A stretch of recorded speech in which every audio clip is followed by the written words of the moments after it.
개발사 대표님들이 너무 싫어할 게 뻔하지만 10년이 지나도 제가 영업하면서 바뀌지 않은 고여버린 에이전시 시장을 고발하기 위해서 영상을 찍게 되었고요. 이 영상에 외주 개발을 성공할 수 있는 노하우를 담았으니 꼭 끝까지 시청해주시면 감사하겠습니다. 오늘 저 갑자기 왜 부르셨죠? 외주를 저희가 엄청 오래 했잖아요. 요즘 영업을 다니다 보니까 세상이 정말 많이 바뀌는 것 같고, 사실 외주가 요즘 많이 힘들다고 하는데 외주 문의가 진짜 많이 들어오고 있거든요. 창업자분들이라든지 외주를 맡기려고 하시는 분들한테 좀 도움이 되었으면 하는 생각에서 영상을 만들어 봤고요. 외주를 맡기고 싶다 라면은 이 영상을 다 봤을 때 이제 외주는 이렇게 맡기면 되는구나 라는 교과서, 약간 바이블이 됐으면 좋겠어요, 이 영상이. 요즘에 AI 엄청 잘 나와 있는데 외주를 꼭 써야 되는 거예요? 왜 외주를 써야 되는 거예요? 일단 제가 이제 다양한 대표님들을 만나보고 클라이언트를 만나봤지만 외주를 써야 하는 이유는 없는 것 같아요.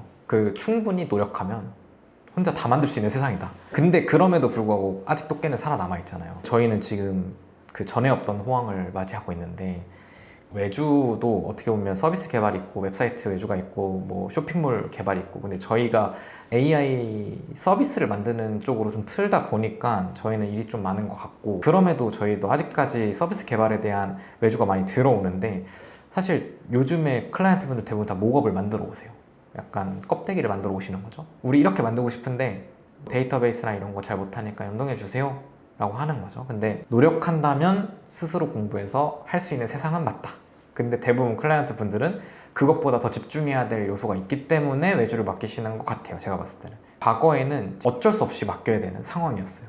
어쩔 수 없이 맡겨야 되는 상황이라면 어떤 상황인 거예요? 뭔가를 하고 싶은데 서비스가 필요한데 나는 아무것도 모르니까 맡겨야 되는 상황이었는데, 요즘에는 대부분 다 바이브 코딩 다 하시고 목업도 만드시고, 요즘에는 진짜 필요에 의해서 외주를 맡기는 느낌이에요. AI가 발전했기 때문에 혼자 처음부터 끝까지 다 하실 수 있지만, 그럼에도 불구하고 시간이 없어서 그냥 돈으로 사고 싶은 거죠. 그냥 집중해야 될 본래 사업이 있는 거죠. 그런 경우 외주를 더 많이 쓰는 것 같아요. 외주라는 거는 어떻게 보면 돈 주고 프로덕트를 맡기는 일인 거잖아요. 그 사업의 특성상 외주는 용역이라서 하나의 기능을 만들어 주세요 라고 하는 거거든요. 커스텀 개발인 거죠. 사실 인테리어랑 비슷한데, 뭐 예를 들면 내가 꿈꾸는 게, 나는 엄청 원대한 꿈을 어렸을 때부터 꿔왔어. 나는 나만의 건물을 갖고 싶어.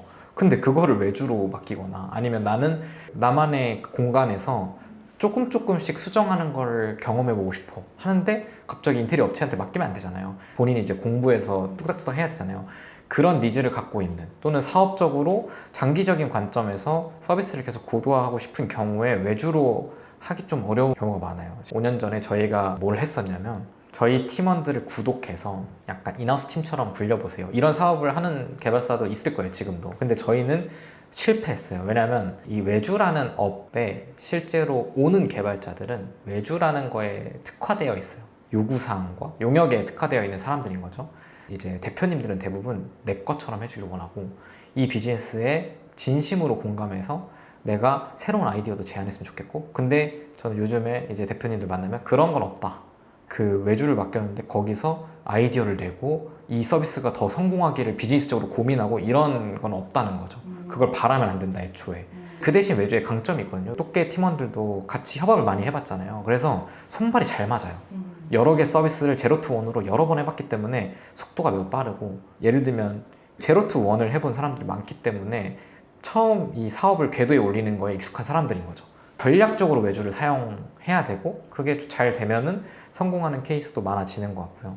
아니면 정말 돈을 많이 써야 돼요. 외주가 늘 만족도가 떨어지는 이유가, 1,000만 원 줘놓고서 2,000만 원짜리 원하는 게 문제인 거예요. 근데 만약에 내가 어차피 외주를 맡겼으니까 인하우스를 안 하는 이유 중에 가장 큰 거는 내가 개발팀을 관리할 역량이 부족해서예요, 대표님들이 대부분. 근데 그렇다면 내 역량이 부족하니까 돈을 더 써서 이 사람들을 외주로 맡겨서 할 생각이 있는 사람들이라면 괜찮아요.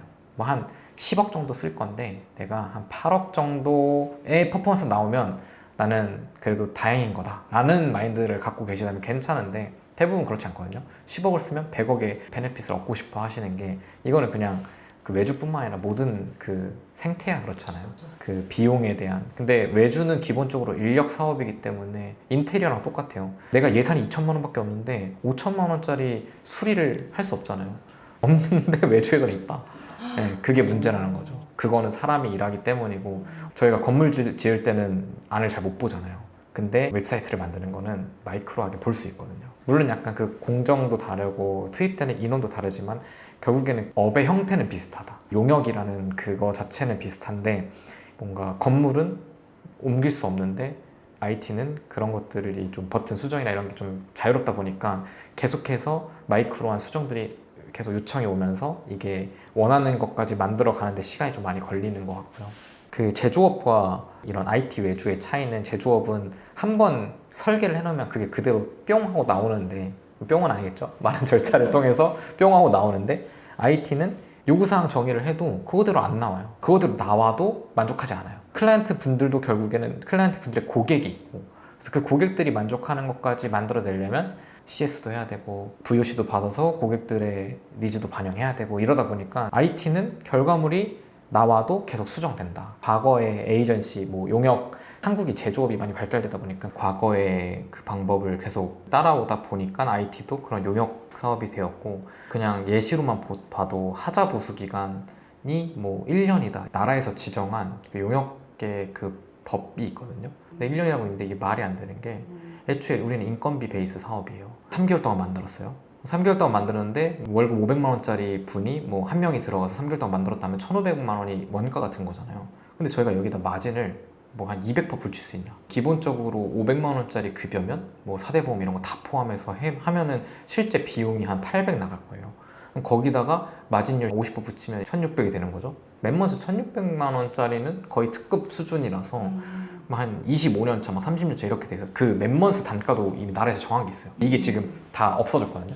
과거에 있었고 한 21년 동안 이때 없어졌을 거예요. 근데 아직도 그런 대기업이나 이런 데들은 그런 나라에서 정한 그 국가 표준, 뭐 노임 단가 뭐 이걸로 봐야 된다라고 하는데 그래서 아직까지도 하자부수 1년 계약하는 데가 있는데 근데 하자부수 1년이면은 우리가 1년 동안 그 하자를 봐줘야 된다는 건데 거기에 리소스가 들어갈 수 있겠어요? 그러면 결국에 3개월 하고 빠지면 그 사람 다른 프로젝트 하고 있는데 하자 발생했다? 그러면 그 사람한테 또 연락이 가겠죠? 그 사람 딴 프로젝트 하고 있는데 또 끝나면 그 나중에 이제 연말 되면은 하자부수 건수가 막 10개씩 될 텐데 구조적으로 말이 안 된다라는 거죠. 근데 그 말이 안 되는 구조를 이 제조업이 발전하면서 그걸 기반으로 만들지 않았을까 싶어요. 결과적으로. 그러다 보니까 이게 IT에 맞지 않는다라고 해서 뭐 20년도, 21년도에 사라졌고 근데 사라졌지만 아직도 그때 남아 계셨던 아저씨들이 아직도 그걸 외치고 있는 거예요. 저희는 30일이거든요. 하자보수. 어차피 30일 동안 하자보수 무상인데 그때 하자보수가 안 생긴다? 그럼 둘 중 하나예요. 첫 번째, 서비스 런칭을 실패했다. 서비스가 런칭이 안 된 것들이 정말 많아요. 대부분 대표님들이 만들고 나서 오픈 안 하시는 케이스 두 가지, 둘 중 하나인데 하나는 그냥 생각이 바뀌었어요. 그 개발하는 3개월 동안 나 이거 하기 싫어 하는 대표님도 실제로 있어요. 그래서 끝물이 되면은 검수를 제대로 안 해주세요. 그래서 그냥 프로젝트 끝나버려요. 그러니까 돈 버리는 거 아니에요? 돈 버리는 거죠. 왜 그러는 거예요? 모르겠어요. 그런 케이스가 많아요. 대기업권도 실제로 그 사내벤처도 그런 케이스가 많고요. 또는 만족스럽지 않은 거예요. 내가 봤을 때 조금 더 했으면 좋겠는데 완벽주의자이신 거죠. 그런 케이스도 있는데 결국에 오픈을 못 하세요. 근데 그러면 그분들이 추가 개발해가지고 더 고도화해서 오픈하냐? 그런 케이스 정말 드물어요. 그러니까 왜냐면 내가 이미 몇 천만 원 썼는데 만족스럽지 않아요? 더 개발하려면 또 몇 천만 원 들여야 돼요.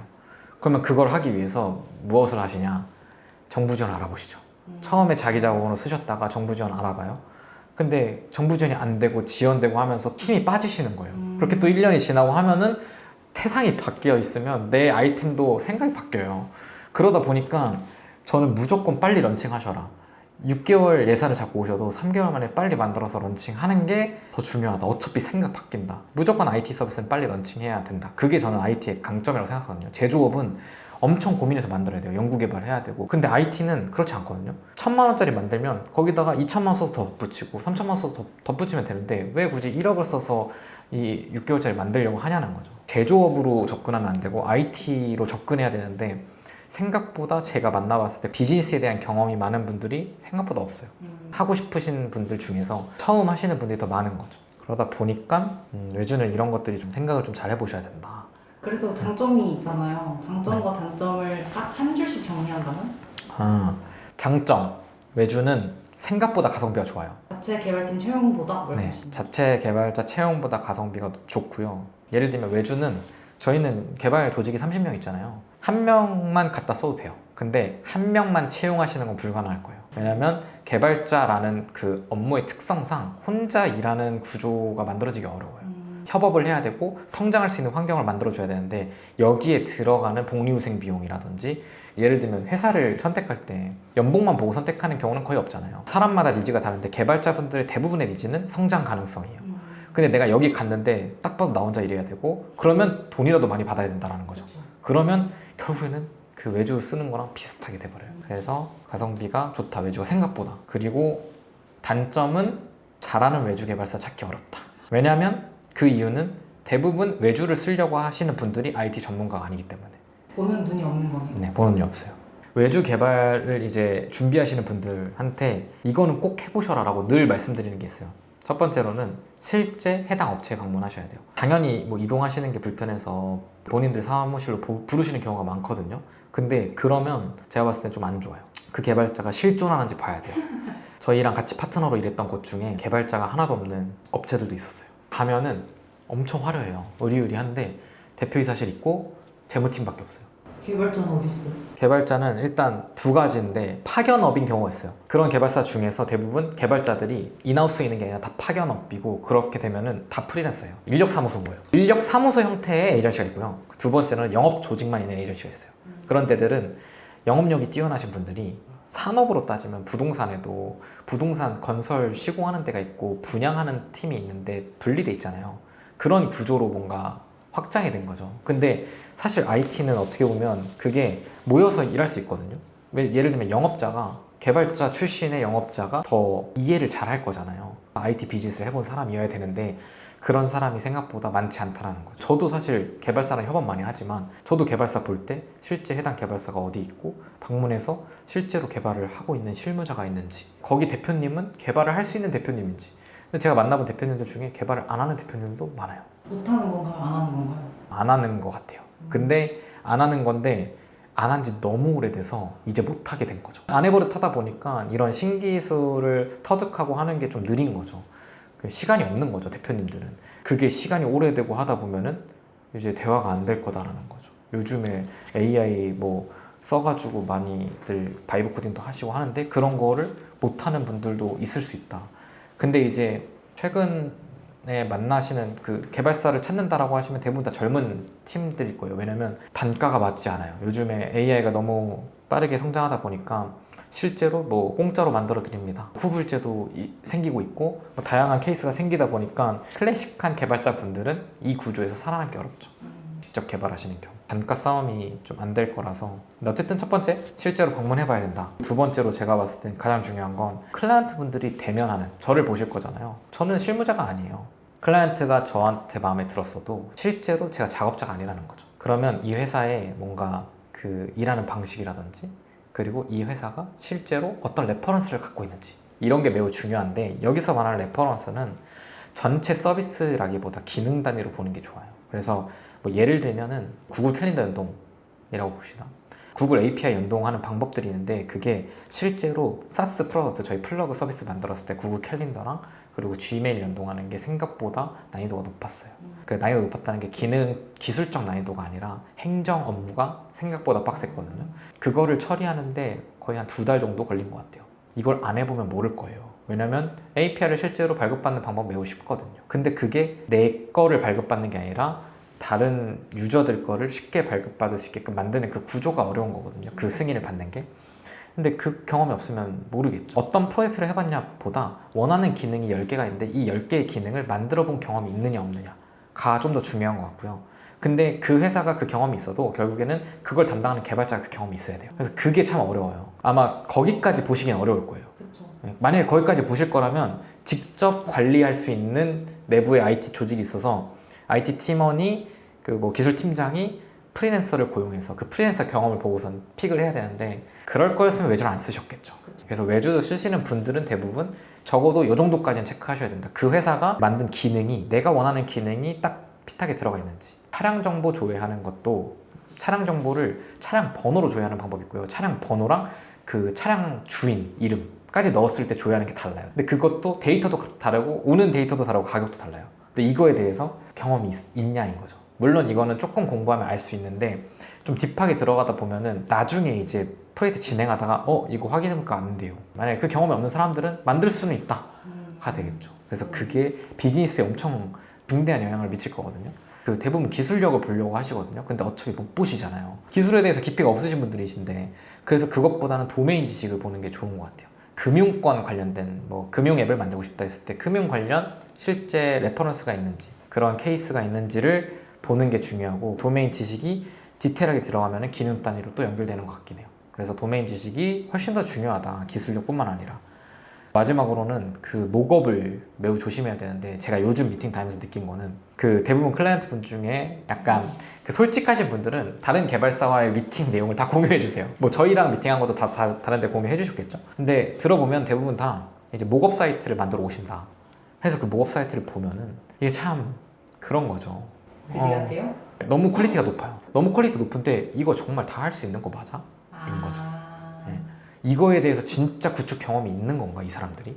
에 대한 부분이 저는 물음표예요. 그래서 최근에 저희가 선정이 안 된 프로젝트가 있어요. 그래서 다른 이제 아는 개발사한테 또 갔는데 그 개발사는 이제 얘기를 들어보니까 목업을 만들어서 갖고 그 목업이 너무 마음에 들었대요. 저희는 클라이언트 분들한테 저희를 선정하지 않은 이유에 대해서 늘 여쭤보는데 그 팀은 목업을 갖고 왔고 그게 마음에 들었다 해요. 근데 저는 실제로 그 클라이언트 쪽에서 만든 목업도 있었고 개발사가 갖고 온 목업도 있었는데 클라이언트가 만든 목업 중에 어려워 보이는 기능들이 있었어요. 그리고 효율적이지 않아 보이는 기능들, 예를 들면 마케팅 데이터 분석하는 기능이 사이트 내에 들어가 있다든지 이런 것들은 GA나 뭐 다른 툴로 뺄 수 있잖아요. 근데 그런 것들을 이제 굳이 넣어버린 거죠. 좀 굳이 필요 없지 않을까 해서 효율적으로 제안을 드렸는데 그 타 개발사는 그걸 다 할 수 있다고 수주를 해간 거예요. 근데 이제 걱정이 되는 거죠. 그러니까 그런 사례가 점점 더 많아지고 있는데 올해 초에 바이브 코딩으로 이제 무료로 수주하고 이런 개발사들이 많아졌다가 한번 싹 문제가 생겼던 적이 있거든요. 근데 그게 사실 안 없어지고 계속 또 나오고 있어요. 저는 목업으로 판단하지 않았으면 좋겠다. 명확하게 분석할 수 있는 눈이 필요해요. 예산 부분을 파악하시려면 에이전시 수익 구조를 좀 아셔야 되는데 클라이언트 분 중에 대부분 이제 예산이 두 가지죠. 예산이 있거나 예산 아직 정해놓지 않은 경우가 있어요. 예산을 정해놓지 않는 경우는 개발사분들 미팅 해보면서 평균 단가를 정하죠. 아, 여기는 2천이라 했네, 여기는 4천이라 했네, 여기는 1억이라 했네, 그럼 우리 프로젝트는 한 5천 정도 하겠네? 라는 그 평균 값을 구하려고 하시는 분들이 많으신데 그렇게 하면 안 된다예요. 그 에이전시의 수익 구조는 기본적으로 인력 기반 사업이기 때문에 인건비가 녹여져 있을 거예요. 그럼 2천만 원이라고 하는 곳들은 몇 명의 개발자가 며칠 동안 투입했길래 2천만 원인지를 계산을 해봐야 돼요. 제가 아까 전에 한 명 500만 원짜리 개발자, 뭐 400만 원이라고 칩시다. 400만 원짜리 한 명을 만약에 개발 회사에서 채용을 했어요. 이 사람으로 수익을 내기 위해서는 전 적어도 1,000만 원 받아야 된다고 생각해요. 왜냐면 첫 번째, 프로젝트가 지연될 수 있다. 그런 것도 감안을 해야 되고, 예를 들면 용역이 기간제 계약이 아니잖아요. 용역 계약이기 때문에 그 용역을 책임지고 만들어야 되기 때문에 검수 기간이라든지 이런 것들이 필요해서 400만 원짜리 연봉 5천 언더, 한 4,800만 원짜리 개발자 채용하면은 한 달에 1,000만 원 받아야 된다는 거죠. 그러면 2천만 원 예산인 팀은 개발자 한 명이 2달 동안 투입되는 구조일 거예요. 경수 봤는데 개발자 4명이 투입된대요. 2달 동안. 그럼 뭔가 이상한 거죠. 4명이 2달 동안 투입되면 8멤버스인데 1멤버스다가 1,000만 원 얘기했는데 8천만 원이 나와야 되는데 왜 2천만 원이 나왔지? 왜 4분의 1 가격일까? 그러면 혹시 이 4명은 동시에 프로젝트를 4개를 하고 있는 건가? 이거에 대한 합리적인 의심을 할 수 있어야 된다. 근데 사실 외주 개발사에서 여러 개 프로젝트를 동시에 병행하는 거는 흔한 일이에요. 저희 같은 경우도 프로젝트마다 달라요. 난이도가 높은 프로젝트는 오히려 한 개 프로젝트에 개발자 6명 들어가 있는 것도 있고 난이도 낮은 경우에는 2개 프로젝트를 개발자 1명이 하는 경우도 있어요. 근데 그거에 대해서 명확하게 2천만 원이 싸네가 아니라 2천만 원이 합리적인지 아닌지를 그분이랑 멤버스 얼마로 보셨는지, 왜 그 멤버스로 가능하다고 판단하셨는지, 그런 것들을 일하는 방식이 어떻길래, 다른 1억짜리는 어떻게 보셨길래, 기획이 엉망일 수도 있어요. 클라이언트가 가져온 기획이 해석의 여지가 너무 큰 거죠. 2천만 원짜리 친구는 엄청 라이트하게 해석한 거예요. 근데 1억짜리 개발사는 클라이언트의 의도를 엄청 확장 해석한 거죠. 그런 케이스의 경우에는 가격 차이가 날 수 있는 거예요. 그래서 이게 개발사마다 해석의 여지가 큰 기획서를 가져다 드리면 문제가 생길 수 있기 때문에 단가를 기준으로 잡을 때는 무조건 멤버스에 대해서 판단하셔야 되고, 멤버스는 한 명의 사람이 한 달 투입했을 때의 비용이다. 제가 클라이언트한테 늘 말씀드리는 거는 600만 원 언더의 멤버스 업체는 조심하셔야 된다 라는 걸 말씀드려요. 왜요? 왜냐면 600만 원 언더라고 하는 거면 첫 번째로는 개발자가 매우 신입일 가능성이 높아요. 연봉 3천만 원 정도 되는 신입일 거고, 그러지 않으면 돈이 안 남을 거예요. 아니면 진짜 AI를 너무 잘 써요. 그 슈퍼 생산성을 갖고 있어서 한 명이 10개씩 쳐낼 수 있는 팀이에요. 저도 그런 팀을 찾고 있거든요. 없어요. 외주에서 그렇게까지 잘 쓴 사람 못 봤고 대부분 다 그렇게까지 잘 쓴 사람들 다 창업하고 있어요. 제가 만나본 대표님들 중에서 제일 잘 쓴다고 생각하는 팀이 한 명이 그 클로드 $200짜리 16개를 쓰고 있어요. 저 혼자서 1개 정도 쓰거든요. 저희 개발자분들은 2개 정도 써요. 대부분 다 한 개, $200짜리 한 개 쓰면 대부분 다 되거든요. 근데 16개를 쓰는 곳이 있는데 거기는 생산성 참 잘 나오겠죠. 근데 그런 사람들은 외주 안 한다는 거예요. 본인들의 사업을 더 성공시키기 위해서 힘을 쏟고 있기 때문에 외주 쪽에서는 그런 인재를 찾기는 매우 어려울 거다. 대부분 비용 때문에 개발 에이전시 여러 개 둘러보고 고민하시는 건데 제가 인터넷에서 본 건데 그 베트남 개발사 이런 데 쓰면 되는 거 아니에요? 그 개발사라기보다 개발자를 쓰는 한국의 에이전시들이 있어요. 저희도 사실 시도해봤고 실제로 프로젝트도 해봤고 그런 개발사들과 협업도 해봤는데 유형은 베트남에 있는 개발사와 협업하는 구조가 가장 흔해요. 링크드인에 개발사 에이전시로 가입하잖아요. 그러면 베트남에서 DM 계속 날라와요. 저 지금도 쌓여있는데 한국말 다 할 줄 아세요. 저희 이번에 한국 들어가는데 미팅 한번 해볼 수 있을까요? 하면서 한국으로 출장 많이 오세요. 영업 좀 해달라 해요. 그리고 우리가 개발할 테니까 앞단에 영업해주면 우리가 개발자 5년 차인데 몇만 쓴 거죠. 제가 600만 원 얘기했잖아요. 거기 몇만 쓰는 200만 원이에요. 5년 차인데요? 5년 차가 한 250 뭐 정도 할 거예요.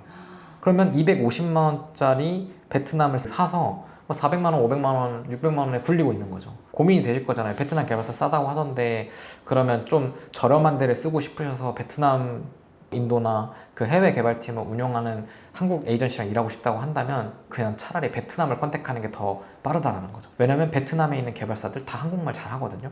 제가 만약에 완전 가성비 있게 할 것이다. 일단 디자인은 국내에서 할 것 같아요. 프리랜서한테 디자인을 맡겨서 디자인을 뽑아내요. UI를. 그 다음에 이거를 베트남이나 해외 개발사를 직접 컨택해서 거기에 이제 의뢰를 맡길 것 같아요. 그렇게 하면은 단가는 줄어드는데 내가 관리해야 되잖아요. 그거 싫어서 한국 회사한테 맡기는 거거든요.